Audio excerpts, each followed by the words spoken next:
Hey friends, welcome to the Upright Christian Parenting Podcast, Season 4, part of the Treehouse Storyteller family, and I'm your host, Hannah Peru. This is your place for upright parenting in today's sideways culture. We don't tiptoe around hard truths around here. We tackle cultural issues head on, build a bold biblical worldview, and equip you to lead your flock with courage. Our kids are being discipled by something, so let's make sure it's us. Grab your coffee, lace up your shoes, and let's raise kingdom arrows. Hey friends, welcome. This is part 2 of my incredible conversation with Sam Sorbo. And trust me, you don't want to miss what she shared in part 1. If you're joining us here first, hit that pause button and start with part 1 so you can experience the conversation from the beginning. Then circle back, meet us right back here as we continue this powerful discussion about raising and educating our children with courage, purpose, and a biblical worldview. Here we go. That's so good. A friend of mine just did a movie called He Calls Me Daughter, and I went to see it last night. And it's about I've heard of this. I want to see it. Yeah, the hole left in women's hearts by an abusive or absent or both father, right? And so, yeah, it's really beautiful, and it gets to that point that the role of the father to both daughters and sons is to be like God the Father to them as they grow, so that they can then transfer their loyalty, their fealty, their love and adoration to God the Father. Yeah. And so if you're not there for that, and let's face it, dads, I mean, the dads aren't even in the homes anymore, but if you're a dad in the home, but you're off at work every day and you barely see your kid. I mean, when we started homeschooling, it was sort of out of the blue to Kevin. He was on board, but he was like, what's that going to look like? Okay, we can try it for a little bit, Yeah. And he very quickly realized, oh my gosh, I see a lot more of my kids now. Mm-hmm. Because he used to, at that point, he was traveling a lot every weekend.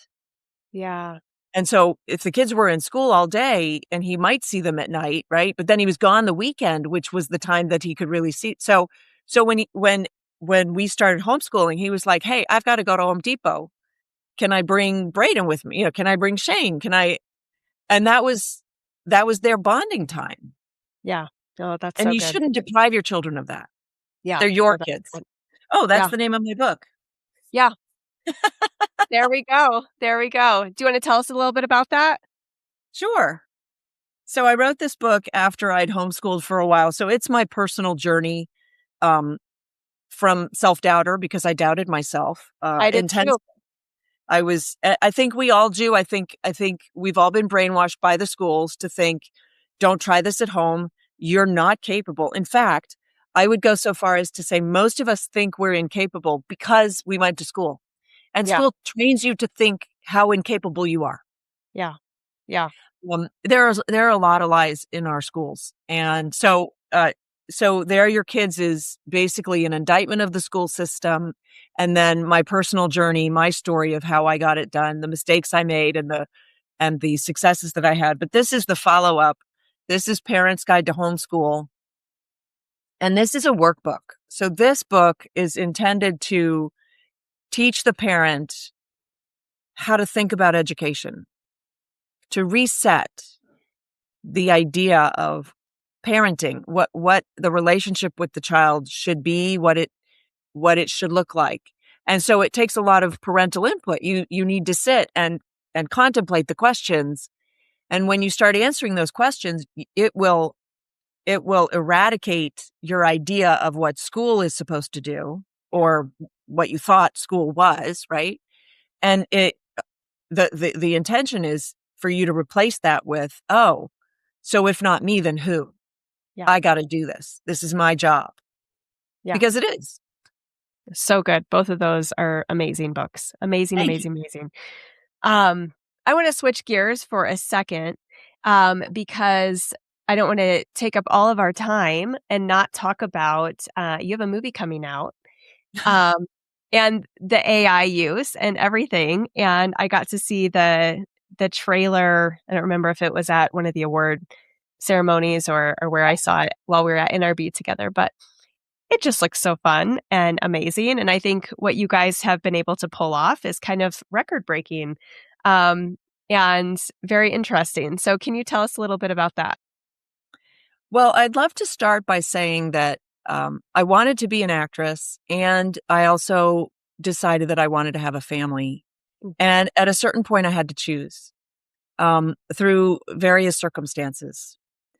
And I chose to prioritize family, which was the best choice that I could make. And this is what I encourage young women to do, because young women today are being sold a lie that money is the definition of success Yeah. and that they can have children at any age. And I talk to so many women now who are early 30s and struggling with fertility issues Yeah. because they were lied to and told, put it off, wait till, sow your wild oats, whatever.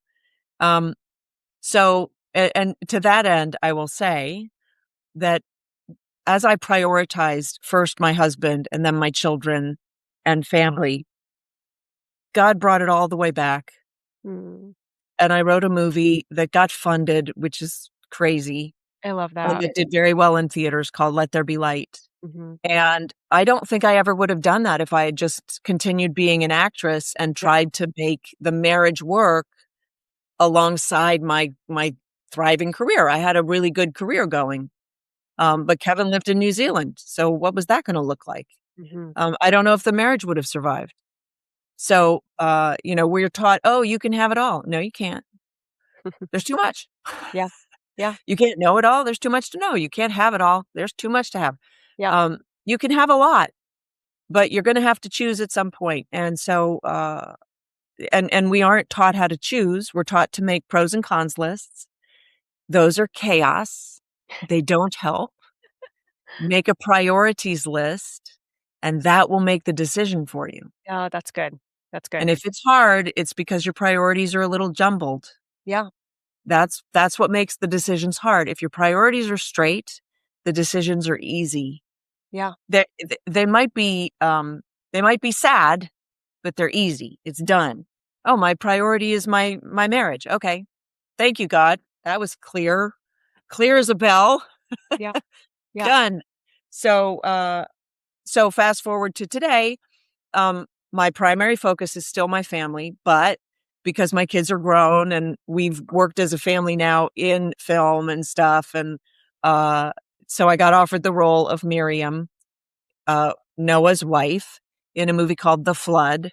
It is fully AI. It's crazy. This film is going to look so amazing. And it comes out October 2nd, and I'm very excited about it. That's awesome.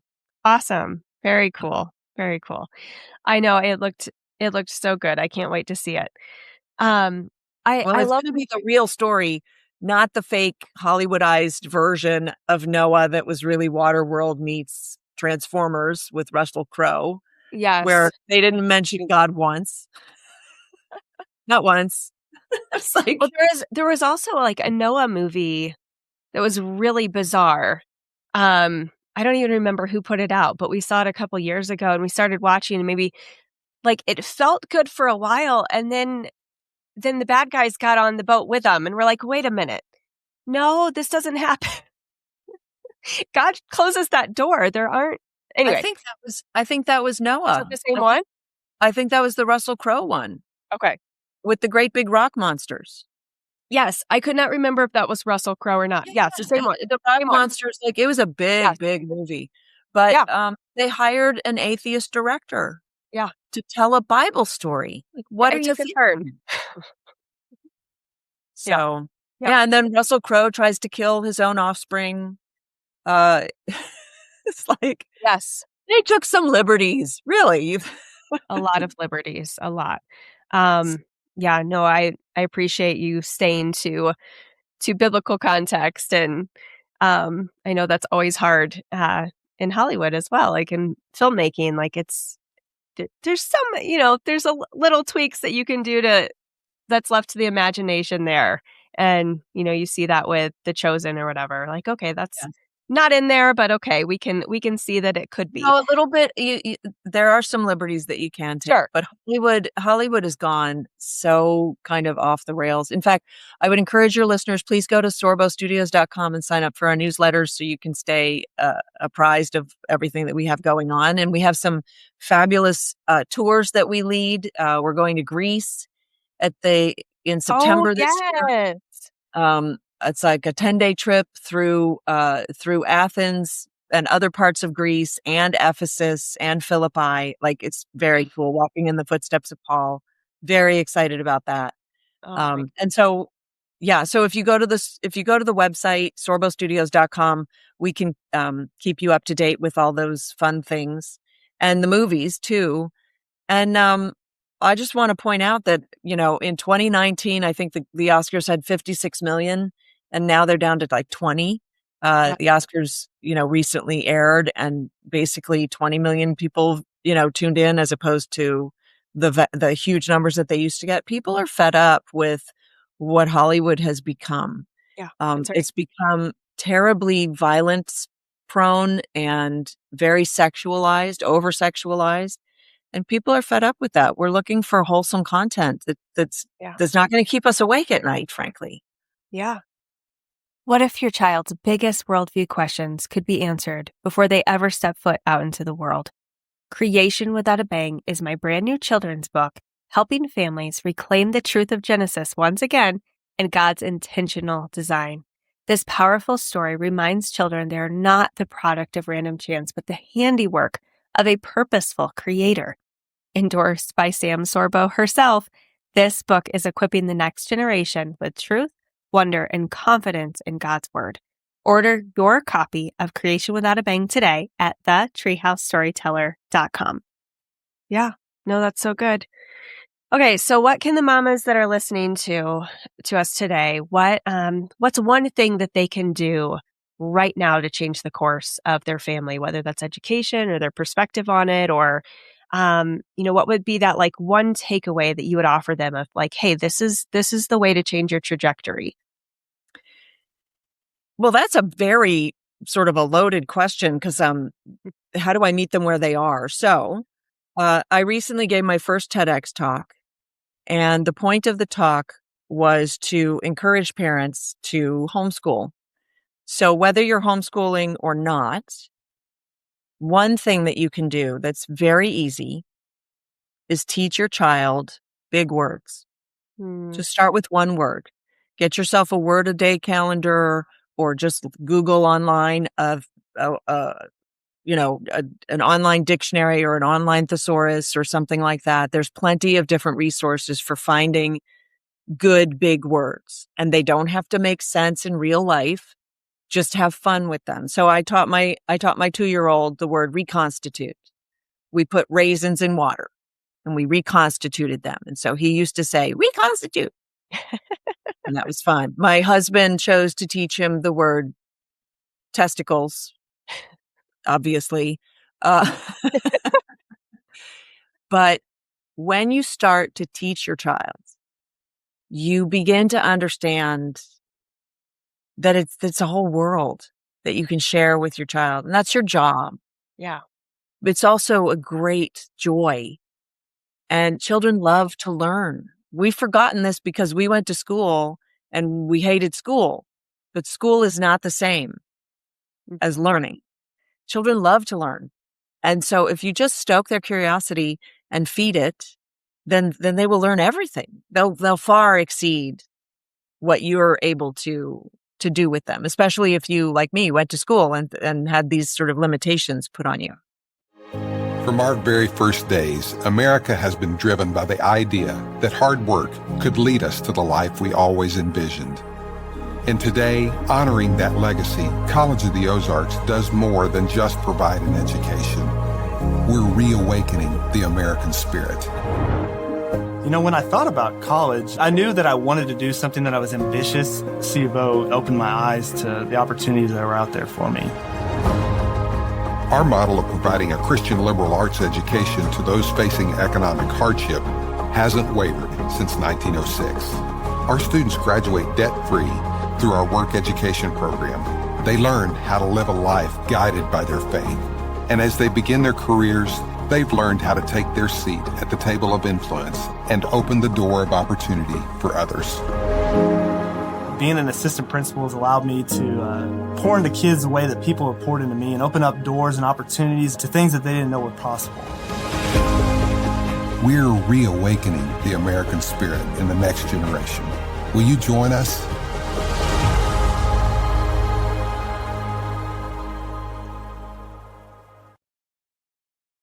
Yeah. Yeah, I love that because we're creating lifelong learners instead of, I remember being a kid in school and thinking, like counting down how many years left I have until I really am done. Oh, yeah. And it's like this checklist to get through it as comfortably and as fast as you can. In reality, what we want to do is learn our whole life. Like the second we stop moving, we die. The second I think our brain stops moving, we Yes. die. And so we really have to, cultivate this idea of this lifelong learning. And I And think that's what's funny is like we don't even need to sort of cultivate it. All we need to do is status quo with our children because they love to learn. yeah, Children are infinitely curious. That's yeah, God's imprint on them to bring them to search for him, really. And so as long as you just feed that curiosity, but the first thing that a kid learns in school, what's the first thing that you learn to do in school if you have a question? That is a deterrent hmm to make you, oh no, you're not allowed to learn.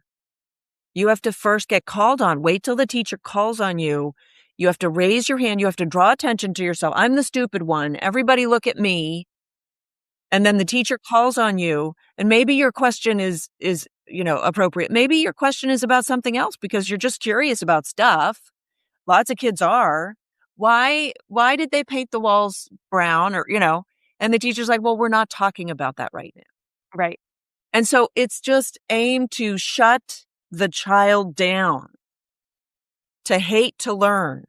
And I know when I graduated, I was like, oh my gosh, I never want to crack another book again. I hated to read. I hated the textbooks. I just hated it all. It was just awful. They made it into drudgery. Yeah, And that's child abuse. That's why I say it's abusive. The school system is abusive to children. Most children, not all children. There are some children who thrive in that environment. They're like, yeah, bring it on. I like teachers. I like books. I like the structure. I like that, right? But it's a lot. So there are very few kids that are like, yes, that's me. yeah, Most kids don't fit. And it's sad because they're trained to think that they're the problem. yeah, yeah, And they're not. I wouldn't want any child to think that was that he was the outsider. He was the anomaly. He was the weirdo, right? yeah, yeah. Yeah, I think there's so much good that comes when we have our kids at home with us, and just with us, because that doesn't necessarily look like at home, right? It's just with us, period. With us. And traveling with us and working with us and all of those things. And My daughter just told a friend of mine because they were out, and my daughter's 20 now, and they were just hanging out, and she said something, and my daughter said, yeah, I remember when mom used to come up to my room to get me because she had to go run errands and she didn't want to go alone. She wanted me with her. And she loved that because she felt neat. And I loved it too. I love her. I love being around her. Like I just loved it. And it's so sad to me when parents are like, ugh, my kids, well, we'll get through somehow or whatever. And I'm like, oh my gosh, you missed the boat. You missed it. or the I'm sad. countdown at the end of summer, like X amount of days until school starts again, and Yeah. Yeah. That's all. That's always the lie worst. and say bye. And no, Yeah. it's sad. And I think the shift there, because we did mainstream because of my extreme doubt in myself. I mainstreamed them for a couple years before I went, wait a minute, nope, come back. And you do get used to doing life on your own. And Right. it was a learning curve for me I had to relearn how to have them around all the time. And that does feel like that summer vacation where they're kind of in your hair and in your space and you get over it. And so that's kind of one of those things I think, a myth where I'm sure you've heard a million of them where people are like, "Oh, I'm not patient enough." Like, I'm not patient enough for school lines and teachers being dingbats, and I'm not, I'm not patient enough for email chains and like all these other things and someone else's schedule. Like, it has nothing to do with Okay. patience. So I have to give you, not you, I have to give a little pushback because somebody who actually admits that they lack patience, that's a virtue. Patience is a Yes. virtue. Maybe let's not go bragging about how we lack virtue. Maybe That's maybe true. God gave you your children to teach you patience. By the way, the opposite of patience is anger. So I'm sorry you have an anger issue, but maybe you should try to do something about that. I mean, it's absurd. And then I love the fact that you're pointing out that it takes patience to send your child to abject strangers who will do God knows what with them and send God knows what home with them in the way of attitude or whatever. Like, that takes a lot of patience. Yeah. So I don't know, like, it's not that you're escaping the patience trial Not by at all. sending your children away from you. Not at all. And my So two would always be fighting on our drive back home. And I'd be like, "Why? I just picked you guys." I remember having this conversation. I'd be like, "Guys, I haven't seen you all day. I just pick you up and I've got like this sweet welcoming tone." And I'm like, "How was your day?" And they're just like at each other the whole way home. Like, stop it. that's what the school does because the school separates them and gives them ageism. And so the older kid feels like he can lord it over the younger kid. I know, because Braden went to first and second grade at our cute little public school. And honestly, the attitude that he was coming home with, because he was big man on campus. Yeah. Like, everybody knew who he was. And but you know him, like, that's just always been his personality. But that was coming home and it wasn't pretty. And that's why I said to Kevin that and some other things. And I was like, well, I think even if we don't get the academics done, he'll be a better person if I keep him home, keep him humble, give him So we some have a very humility. similar trajectory, it sounds like. Yeah. Yeah. And by the way, like, parents I think they're intimidated. Oh my gosh, if I have to spend the whole day with my kid. Well, first of all, if your kid's in school and you're afraid to bring him home, then you know that there's something wrong with the school because that shouldn't be. That's wrong. The idea that you're intimidated at the thought of spending the day with your child is a very bad, bad thing. And so take him out immediately. Don't like no more school. That's it. Then figure out the paperwork later, because that in itself is just very bad. Number two, you are the adults. Okay. So you control the day. So if your day means that you're an introvert and you need 2 hours in the middle of the day to yourself with no interruptions, then you train your children to give you 2 hours in the middle of the day with no interruptions. It's that simple. Yeah. And so, like, everything is doable. It's not like just this big, pile of doo-doo and you're like, okay, now I don't know what to do. No, everything is fungible. Everything is doable. If you skip math for a year, it's not the end of the world. I know, because I did it with my daughter. I just said, you know what? It was too much of this and it was too fraught with anxiety and stuff. And I'm like, I don't know why we're doing this to you. It's not worth it. We're going to skip math this year. And then you can focus on everything else and that'll be good for you. And it's fine. You can do math next year. Honestly, she already had addition and subtraction. What else does she need? You know what I'm saying? Like, she doesn't really need trigonometry to get ahead or to whatever, be a happy person. And sure enough, she picked it up the next year and it was much easier. We put kids on a treadmill. We put them on some timeline. And by the age of 7, they have to know this, that, and the other thing. And it's just all bullcrap. I'm sorry. It's all made up by the experts who clearly are completely off the rails. They're a bunch of perverted weirdos, and we're letting them dictate to us how our children are supposed to be, and they don't even know how to be. So let's just stop doing that because that's all broken, and just deal one-on-one with your child. Yeah. And teach them how to be a human being, a good human being who loves God. Good. Yes. Yes. And the rest will fall into place. I swear to God, the rest will fall into place. It will. The rest will. Yeah. No, that's so good. That's so good. Oh my word. I could talk with you all day. So it's so fun listening to you and call out the crap. It's just, it's fun. It's so entertaining to me. Cool. And I appreciate it so much and appreciate you being here with us today. And I think my listeners are going to get a lot out of this. Although that gold wasn't too painful to squeeze. I think it was pretty easy. I basically vomited it out. All right. However it has to come out, it's totally fine. No, it was so good. I'm going to put all of your resources in the show notes so that it will be easy for everyone to find and connect with you guys further and see, all the ways. Go to Greece with you. Oh my word, that would be fantastic. That would be fabulous. Yeah, we even have some families coming with little kids, so I'm actually pretty excited about it. It's quite a homeschool field trip. It is. A really good and one. Worth it. Yeah. Worth it. Gosh. Yes. The stuff that you see in Greece. I mean, look, Jerusalem and Israel is fabulous. But seeing actual carving in stone of people's names, and they are the actual people of the Bible, of the biblical story, is mind-blowing. I love it.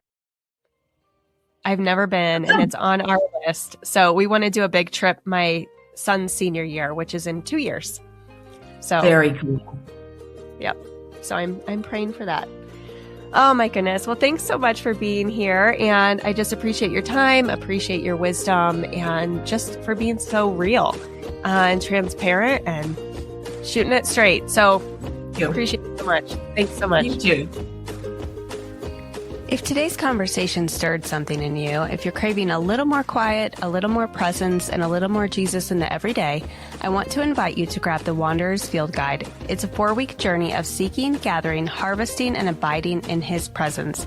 Just 1 page a day, 1 prayer at a time. It's not about perfection. It's about coming home to Him. You can order yours at thetreehousestoryteller.com. Wait, before you go, don't forget to hit that subscribe button and follow us on Facebook or Instagram at The Treehouse Storyteller so we can stay connected. Head on over to thetreehousestoryteller.com for more products, artwork, photography, and encouragement. See you next time.